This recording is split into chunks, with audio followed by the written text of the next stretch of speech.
Thank you, Mr. Chairman and Ranking Member. Thank you for the opportunity to share my perspective. I'll be offering strictly my personal viewpoints and not those of any company I'm affiliated with. I was born and raised in Ohio by immigrants who came to America with almost no money. My father spent nearly 40 years working at General Electric's Evendale, Ohio plant, where he survived broad layoffs under Jack Welch's tenure and went to night school to earn a law degree to protect his job security. I spent 7 years as a biotech investor, and for 3 of those years, I also attended law school part-time, just like my dad. In 2014, I founded a biotech company that I led as CEO until this January, and I'm now writing a book called Woke Inc. to be published this summer about stakeholder capitalism, a topic that is going to be central to today's discussion. Stakeholder capitalism refers to the idea that companies should serve not only their shareholders, but other societal interests. Big tech, big banks, and big business have now roundly endorsed this idea. And folks like Milton Friedman don't like the idea because it might lead companies to be less efficient. And while I personally do share some of his concern, there's an even bigger problem that worries me.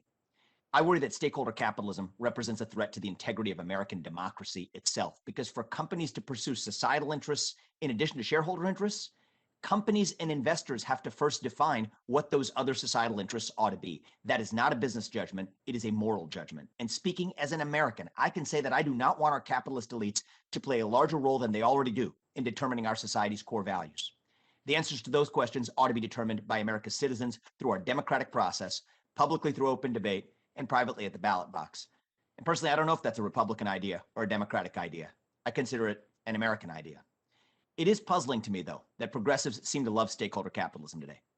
Many progressives who love stakeholder capitalism abhor Citizens United because it permits companies to influence our elections and our democracy. In my view, stakeholder capitalism is Citizens United on steroids. It demands that these CEOs use corporate resources to implement the social goals that they want to push. In the pharmaceutical industry, does rejecting stakeholder capitalism means putting profits ahead of patients? No, it doesn't. But putting patients first means putting patients first, including ahead of other social causes. It means we don't care about the race or gender of the scientist who discovers a cure to COVID-19, or whether the manufacturing and distribution process that delivers a vaccine most quickly to patients is carbon neutral. Conflicts of interest lie at the heart of this debate. In the real world, most conflicts are not financial. If I'm a public company CEO and I decide to use the corporate piggy bank to make a donation to, say, my high school or my temple, that should raise a red flag, since my high school and my temple have nothing to do with my business. But why is it any different if a CEO uses the corporate piggy bank to make a donation to a climate change organization or to a specific racial advocacy movement? Many CEOs did exactly that last year, and they were applauded for it. Yet in both cases, the CEO derives a personal benefit from using the company's piggy bank to make a donation. That is a conflict of interest. And personally, I find it curious that the conflict of interest hawks seem blithely unconcerned about this one. No doubt many CEOs are going to advise you to do things like mandate ESG-related disclosures as public companies. My humble advice to you is this. Ask yourself what these business leaders hope to achieve for themselves. Some of them may hope to distract you from other regulatory issues that pose real risks to their business. For a soft drink manufacturer, advocating for voting rights is very easy. Reckoning with the nationwide health impacts of soda consumption, that's hard work. When choosing between constraints on matters that relate to the core of your business versus matters that don't, self-interested CEOs are generally going to choose the latter. I do have other concerns that I'd be glad to address in the Q&A. I think stakeholder capitalism tends to favor incumbents over startups. That's why the business roundtable and the Davos crowd tends to favor it rather than small business owners. I also think that the ESG movement is on its way to contributing to an ESG-linked asset bubble akin to the pre-2008 housing bubble. But those are secondary issues.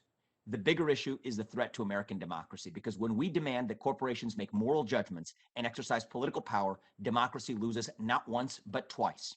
We lose integrity in lawmaking through corporate overreach on the one hand, and we lose social solidarity as a people when the private sector itself becomes political. Stakeholder capitalism poisons democracy, partisan politics poisons capitalism, and in the end, we are left with neither. So in closing, I urge you, as members of the Senate, to implement your chosen policies through the front door rather than sneaking them in through the back door. Don't use companies as instruments to accomplish what you cannot get done directly as legislators, because unlike you, CEOs are not democratically accountable. And that might make for a convenient solution in the short run, but corporations make for fickle friends. And in the long run, you will create a monster that you cannot put back in its cage. That is not just bad for Republicans or Democrats, it's bad for America. And speaking as an American, I can say that I do not want to live in a corporatocracy.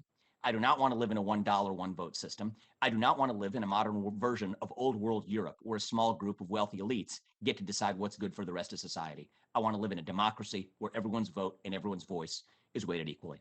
Thank you again for the time and the opportunity.